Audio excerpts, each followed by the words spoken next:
സ്നേഹമുള്ള വിശ്വാസികളെ, അസ്സലാമു അലൈക്കും വറഹ്മത്തുള്ളാഹ്.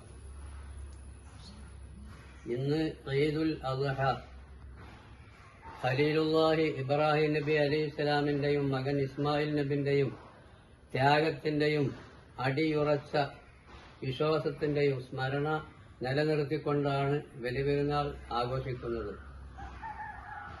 സ്വന്തം നിലക്കും മർക്കസ് സ്ഥാപനങ്ങൾക്ക് വേണ്ടി ഈദ് ആശംസകൾ. സ്നേഹത്തോടെയും ഒരുമയോടെയും പരസ്പര സഹായത്തോടും മുന്നോട്ട് ജീവിക്കാൻ അള്ളാഹു നമ്മൾക്കെല്ലാവർക്കും തൗഫീഖ് നൽകുമാറാവട്ടെ.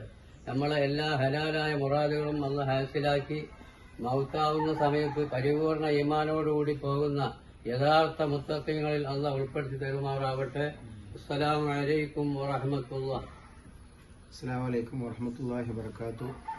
പ്രിയപ്പെട്ട വിശ്വാസികളെ, വളരെ സന്തോഷകരമായ ഒരു സുദിനത്തിലാണ് നാം ഉള്ളത്. ഇബ്രാഹിം നബി അലൈഹിസ്സലാമിന്റെയും മകൻ ഇസ്മായിൽ നബി അലൈഹിസ്സലാമിന്റെയും ഹാജർ ബീവിയുടെയും ത്യാഗസമ്പൂർണമായ ജീവിതത്തെ ഓർത്തെടുത്തുകൊണ്ട് അതിൽ നിന്നും പാഠം ഉൾക്കൊണ്ടുകൊണ്ട് നമ്മുടെ ജീവിതം മുന്നോട്ട് നയിക്കുന്ന അല്ലാഹു നമുക്ക് തൗഫീഖ് നൽകി അനുഗ്രഹിക്കട്ടെ. എല്ലാ പ്രതിസന്ധികളെയും മറികടന്ന് സന്തോഷത്തോടുകൂടി വസിക്കാൻ തൗഫീഖ് അല്ലാഹു നൽകി അനുഗ്രഹിക്കുമാറാകട്ടെ എന്ന് പ്രാർത്ഥിച്ചുകൊണ്ട് എല്ലാവർക്കും ഹൃദയം നിറഞ്ഞ ബലിപെരുന്നാൾ